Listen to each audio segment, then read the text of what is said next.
Every night, millions of us wake up in the dark hours, hearts racing, minds spinning, staring at the ceiling, wondering why peace seems so far away.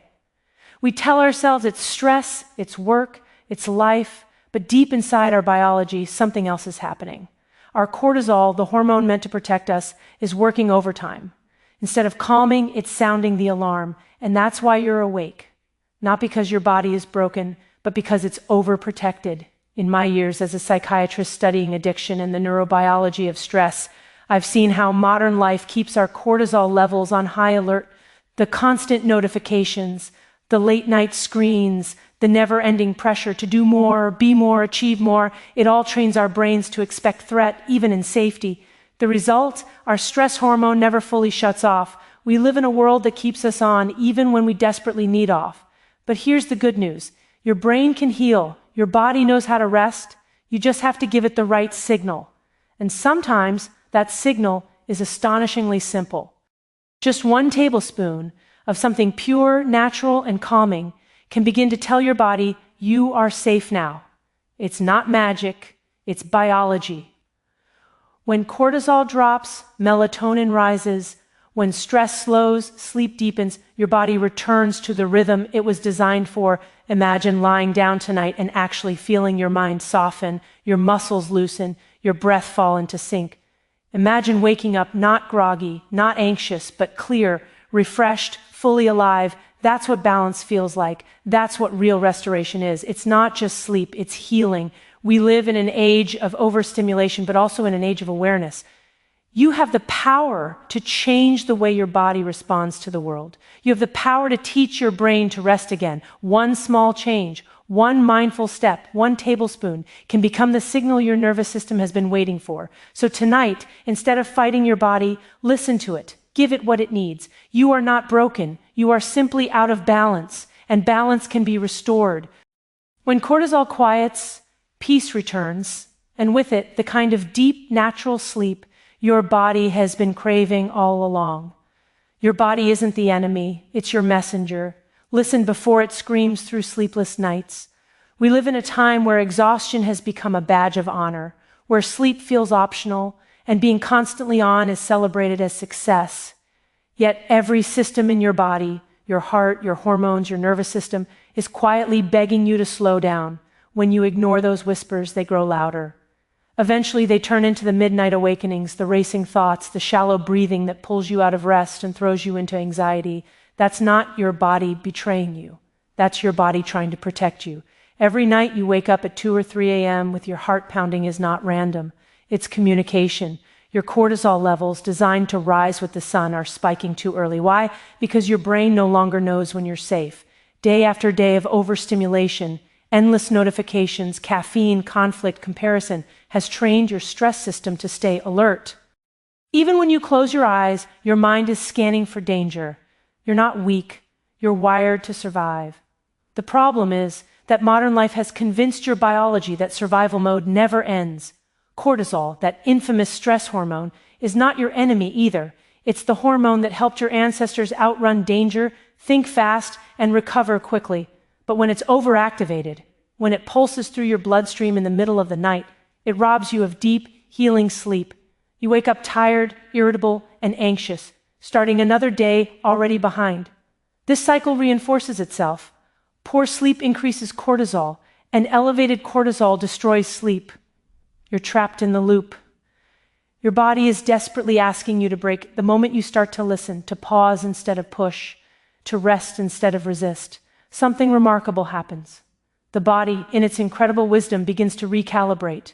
That pounding heart begins to slow. That restless mind starts to settle. You might not notice it right away, but deep inside your brain, the neural circuits of safety and trust are reawakening. You're telling your body, once you're safe now. And that message is powerful enough to rewrite your physiology. Many of us look for complicated solutions, pills, devices, supplements, to fix what feels broken. But the truth is simpler, quieter. Healing begins when you listen. Maybe that looks like dimming the lights an hour earlier, stepping away from screens, or taking one mindful breath before bed. Maybe it's a small act of nourishment, a tablespoon of something warm and natural that signals comfort to your nervous system. What matters isn't the exact ritual, it's the message behind it. And safe, I can rest. Sleep is not a passive state, it's one of the most active, restorative processes in your body. During deep sleep, your brain clears toxins, consolidates memory, balances hormones, and repairs cells. It's your body's most natural form of therapy. But for sleep to work, the body must feel safe. And safety doesn't come from the outside world. It comes from within. The moment you begin to honor what your body is trying to tell you, you reclaim that sense of safety. So the next time you wake in the middle of the night, instead of fighting it or judging yourself, pause. Place your hand on your chest. Breathe deeply. Whisper to your body what it has been longing to hear. And listening. Because your body isn't the problem, it's the guide. Those sleepless nights aren't punishment, they're messages asking you to slow down, to rebalance, to return home to yourself. When you finally listen, the screaming stops, and what's left is silence. The deep healing silence of real rest. Cortisol isn't bad. It's misunderstood. Calm it, and your entire system finds peace. We often talk about cortisol like it's the villain of our lives, the chemical that robs us of sleep, floods us with anxiety, and leaves us feeling burned out. But that's not the full truth. Cortisol is not the enemy. It's a vital part of how the human body keeps us alive. It's our internal alarm clock, our built-in protection system. Without cortisol, we wouldn't wake up in the morning, we wouldn't have the energy to respond to challenges or the focus to survive a stressful moment. The problem isn't cortisol itself. The problem is that modern life never lets it rest. From the moment we open our eyes, we are bombarded with stimulation, the ping of notifications, the rush of caffeine, the flood of information, the subtle pressure to keep producing. It all tells our brain that something important, even dangerous, is happening. Each one of those signals activates the same ancient circuitry that once kept our ancestors alive on the savannah. Except now, there's no predator to run from, no finish line to cross, just an endless loop of alerts, deadlines, and comparisons. Cortisol surges again and again, and it never gets the signal to stand down. Over time, this constant activation changes the way your body functions. Your heart beats faster, your digestion slows down, your immune system weakens, your sleep becomes fragmented, shallow, restless. You may start to feel like you're living in a state of quiet panic, never quite relaxed, never quite present. This is not weakness, it's physiology. Your body is doing what it was designed to do, protect you. It just doesn't realize that in this modern world, the danger never really ends. But here's what most people don't realize. Cortisol can be tamed, and it doesn't take complex solutions to do it. When you begin to create space for stillness, when you give your nervous system permission to exhale, cortisol begins to rebalance on its own. Deep breathing, gentle movement, connection with nature, and genuine moments of human presence all send powerful signals to the brain that say, "You're safe now." The body listens. Hormones begin to shift, heart rate slows.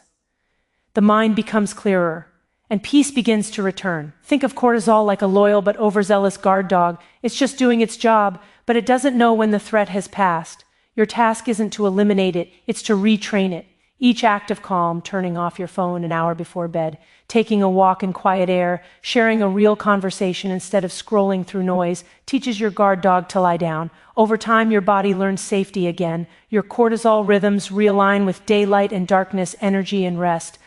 You start to wake naturally with the morning light and drift gently to sleep when night comes. That balance is the essence of true well-being. The irony of our age is that we try to manage stress by doing more supplements, more routines, more control, but what cortisol responds to most deeply isn't more effort, it's surrender. The courage to be still, to do less, to let the body lead instead of the mind forcing its agenda. That's when real healing begins. When cortisol quiets, the rest of the body follows. Blood pressure stabilizes, inflammation decreases, and your brain's pleasure systems begin to work the way they were meant to. Calm, steady, clear. You can't think your way out of stress. You have to feel your way into safety. When you stop trying to fight cortisol and start understanding it, you realize that peace is not something you chase. It's something you allow. The same hormone that once fueled your survival can now guide your restoration. All it needs is your permission to rest. We chase stimulation all day, then wonder why our minds can't rest at night. It's the modern paradox. From the moment we wake, our lives are filled with motion, noise, and light. We reach for our phones before our feet even touch the floor, flooding our brains with information before we've taken our first full breath. Emails, notifications, news, updates, each one delivers a tiny hit of dopamine, the neurotransmitter of reward and anticipation. It feels good for a moment, but what we don't realize is that every one of those tiny highs comes with a cost. The brain that lives in constant stimulation forgets how to be still. Our minds are designed to balance pleasure and pain. For every spike in dopamine, there's a corresponding dip, a small moment of discomfort meant to restore equilibrium. But when we never stop chasing the next bit of stimulation, we rob the brain of that recovery time. Over the hours and days, that baseline of pleasure begins to sink. What once felt satisfying now barely registers. We need more scrolling, more caffeine, more noise, just to feel normal. And when the lights go out at night, the mind, trained to seek constant input, refuses to power down. It keeps searching, thinking, planning, worrying. The stillness of night feels unbearable because we've forgotten how to sit in silence. This is not a failure of willpower, it's a biological adaptation. The brain is always learning. It learns what you feed it. When you train it on endless stimulation, it becomes addicted to motion. It equates rest with danger, silence with discomfort. So when you finally try to sleep, your thoughts race. Your nervous system, used to constant activation, sends cortisol and adrenaline through your bloodstream, keeping you alert just in case the next hit of excitement or danger appears. You toss, you turn, you check the clock, you reach for your phone, and in doing so, you reinforce the cycle once again. Breaking this pattern starts with awareness. Rest is not just the absence of activity, it's the deliberate practice of presence. Your brain needs boredom, quiet, and stillness, the same way your body needs food and water. These moments of quiet aren't wasted time. They're when your nervous system resets. They're when your brain processes emotions, repairs neural pathways, and restores balance to your dopamine system. Without these pauses, your mind remains stuck in overdrive. When you begin to reduce stimulation, just a little at first, you'll notice something remarkable. At first, silence will feel strange, even uncomfortable. Your mind will resist, craving the constant hum of distraction. But if you stay with it, if you breathe through that discomfort instead of filling it, your brain begins to remember. It remembers what calm feels like. It remembers that safety can exist without noise. Gradually, the nervous system starts to settle. The cortisol that once surged through your bloodstream in the dark hours begins to ease. Sleep comes not as a battle, but as a natural rhythm. There is a quiet strength in restraint. When you turn away from endless stimulation, you make space for genuine presence, for conversations that matter, for creativity, for reflection, for rest. This isn't about rejecting technology or pleasure. It's about reclaiming control over your attention, the most valuable resource you have. Every time you resist the urge to check your phone, to scroll for comfort, or to escape into noise, you strengthen the circuits of patience and peace. So tonight, before bed, resist the impulse to fill the silence. Put your phone down, dim the lights, let your breath slow. At first, your brain will beg for distraction, but if you listen beyond that noise, you'll hear something deeper, the sound of your body finally exhaling, your mind finally softening. That is the moment of return, because when you stop chasing stimulation, rest stops running from you. Deep sleep isn't a luxury. It's your brain's most powerful detox. We often treat sleep as optional, something to squeeze in between deadlines, messages, and obligations. We measure our worth by productivity, not recovery. But the truth is, the quality of your waking life depends entirely on the depth of your sleep. When you sleep deeply, your brain doesn't shut down. It comes alive in an entirely different way. It cleans, heals, restores, and resets every system that keeps you human. It's the most advanced form of self-repair nature ever designed. During deep sleep, the brain activates a remarkable process called the glymphatic system, a natural cleansing mechanism that washes away toxins, metabolic waste, and excess neurotransmitters accumulated during the day. This process is like a nightly rinse cycle for your mind. Without it, mental fog builds, emotional regulation breaks down, and cognitive performance declines. When people are deprived of deep sleep, they don't just feel tired, they become emotionally brittle, anxious, and forgetful. Sleep isn't rest, it's restoration at the deepest cellular level. Cortisol, our primary stress hormone, plays a huge role in this cycle. Elevated cortisol keeps the brain in a state of alertness, making it nearly impossible to drop into restorative sleep. It's the reason so many of us wake up at 3 a.m. with racing thoughts or pounding hearts. Our bodies are trying to protect us. But in doing so, they rob us of the healing state we need most when we learn to regulate cortisol through breathing, mindfulness, nutrition, or gentle nighttime rituals. We're not just calming our minds. We're giving our brains permission to clean and rebuild. Deep sleep follows naturally once the body feels safe. Think of your brain as a city. During the day, the streets are crowded with thoughts, tasks, memories, and emotions. Deep sleep is when the city empties out and the cleaning crews come through. They sweep away debris, repair damaged structures, and prepare everything for a new day. But if the crews never come, if stress or stimulation keeps the streets full all night, the mess builds up. The next morning, traffic slows, decision-making feels heavy, and the smallest stress feels overwhelming. Over time, that buildup contributes not just to exhaustion, but to anxiety, depression, and even neurodegenerative disease. You don't earn sleep through exhaustion. You earn it through balance. That means giving your nervous system clear signals that the day is done. Dimming lights, stepping away from screens, lowering your voice, and taking time to reflect are not luxuries. They're biological cues that prepare your body for detox. Your brain doesn't need more stimulation at night. It needs silence.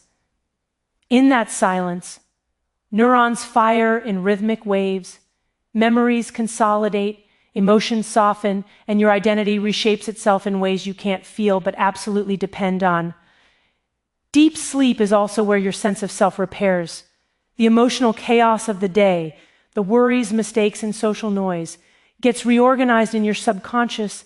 It's during these hours that your brain separates what matters from what doesn't, transforming raw experience into wisdom.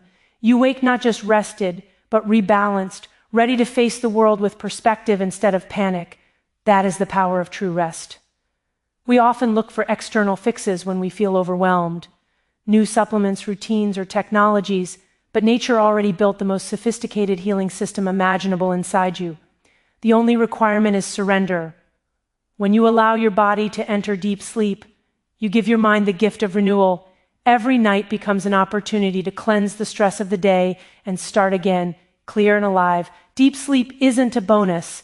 It's the foundation of your resilience, your clarity, and your peace. Balance isn't found in silence. It's built through small, consistent acts of regulation.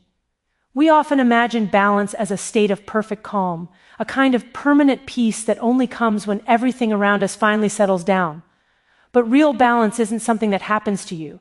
It's something you create, moment by moment. It's not about silencing the chaos of life. It's about training your nervous system to stay steady within it.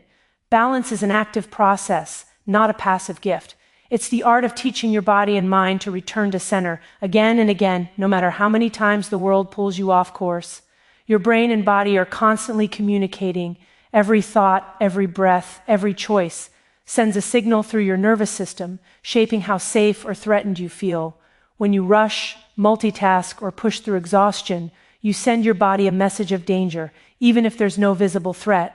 Over time, this chronic activation becomes your baseline. You start living in a state of low-grade emergency, shallow breathing, tense muscles, restless thoughts. The problem is, most of us have lived this way for so long that it feels normal. We don't notice how much energy we spend staying braced against life. Regulation is the way out. It doesn't mean erasing stress. It means learning how to recover from it. Small, consistent acts of regulation, like pausing to breathe deeply, grounding yourself in your senses, or moving your body intentionally, signal to your brain that the danger has passed. Each time you do that, you're retraining your nervous system. You're teaching it flexibility, resilience, and trust. The more often you practice, the faster you recover from stress. balance becomes less about avoiding difficulty and more about mastering the return to calm. Science shows that the body thrives on rhythm. Your heartbeat, your breath, your sleep cycles, they all depend on consistent patterns. When your daily life mirrors that rhythm, your biology responds with stability. Eating meals at regular times, stepping into sunlight in the morning, limiting screen exposure before bed. These simple, repeated actions anchor your internal clock. When your circadian rhythm is steady, your hormones, mood, and energy begin to align. Cortisol spikes in the morning, where it belongs, giving you energy, and lowers at night, allowing deep rest. Regulation is not a one-time effort. It's a relationship with your own biology. The mistake many people make is waiting for big moments of transformation, a week off, a perfect routine, a New Year's resolution, to find balance. But true regulation is built in the smallest decisions. It's choosing to put your phone down during dinner, taking a mindful breath before answering a stressful message, or walking outside for 2 minutes when your thoughts feel loud. These micro adjustments don't look dramatic, but they reshape the brain's stress pathways over time. They teach your body that calm is not rare. It's available every moment you choose to return to it. Even silence, when practiced without intention, can become another form of avoidance. Real balance isn't just the absence of noise, it's the presence of awareness. It's the ability to stay grounded even as life unfolds unpredictably. Some days will pull you off balance again and again. That's not failure, that's training. Every time you find your way back to center, you strengthen the neural pathways of regulation. You build confidence in your body's ability to recover. And with that confidence comes peace. Balance is not the end of movement. It's movement with awareness. It's breathing through discomfort instead of reacting to it. It's listening to your body's cues instead of overriding them. Over time, these small, consistent acts transform how you experience stress, how you rest, and how you live. Balance is not silence. It's a steady rhythm between effort and ease, contraction and release, wakefulness and rest. When you learn that rhythm, you don't have to chase peace anymore. You become it. The same biology that keeps you alert can also restore your calm. If you teach it how, your brain and body were designed for balance, but in modern life, that balance is constantly disrupted. The systems that evolved to keep you alive in moments of danger are now being activated by emails, deadlines, social media, and noise. The same chemistry that once fueled courage and focus in moments of survival now floods you with anxiety when you're simply trying to rest. But the truth is powerful. The same mechanisms that drive stress can also create peace. Your biology doesn't need to be fought. It needs to be guided. Deep inside your brain lies the autonomic nervous system, divided into 2 parts. The sympathetic, which activates your fight or flight response, and the parasympathetic, which restores calm and safety. Both are vital. The problem isn't activation, it's imbalance. We spend so much of our time in sympathetic overdrive that the parasympathetic system, the one that calms the heart, slows the breath, and soothes the mind, becomes underused and weak. It's like a muscle we've forgotten to exercise. The good news is that this muscle can be trained. The same brain circuits that respond to threat can be rewired to respond to safety. When you slow your breathing, stretch your body, or simply notice your surroundings with presence, you activate the vagus nerve, the communication bridge between your brain and body that signals safety. Each breath you take sends data back to your brain, whispering, "I'm safe now.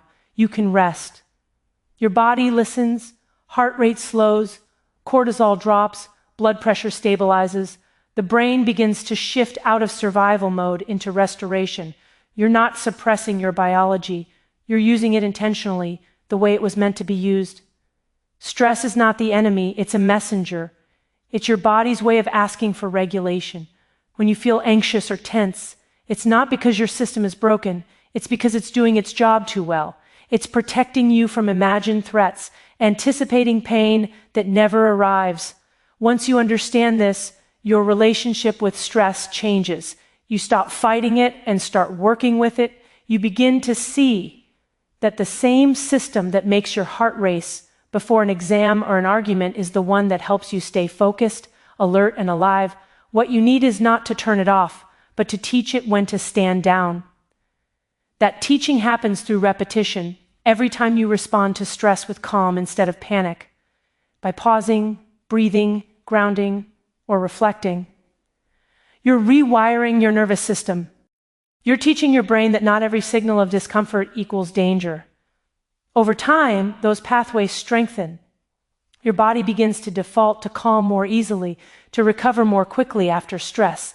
You start to trust yourself again. The anxiety that once hijacked your nights becomes information instead of chaos. The body learns safety, and safety becomes your baseline. Many people try to escape stress entirely, imagining that peace comes from eliminating difficulty. But real peace doesn't come from control. It comes from adaptability. When your nervous system is trained to recover, you no longer fear stress. You understand that the same surge of energy that once overwhelmed you can also serve you. The same cortisol that fueled your anxiety can give you focus when you need it. The same adrenaline that made your heart race can sharpen your clarity in a crisis. The same biology that once pulled you into overdrive can pull you into presence. Teaching your body to calm isn't about forcing serenity. It's about remembering how to return home. Every system in you was built for that return. The body wants balance. The mind wants rest. The nervous system wants to feel safe. And when you guide it gently, consistently, through breath, movement, and awareness, it learns. You don't have to fight your biology. You have to partner with it, because the same mechanisms that keep you alive in chaos are the ones that can carry you back into peace.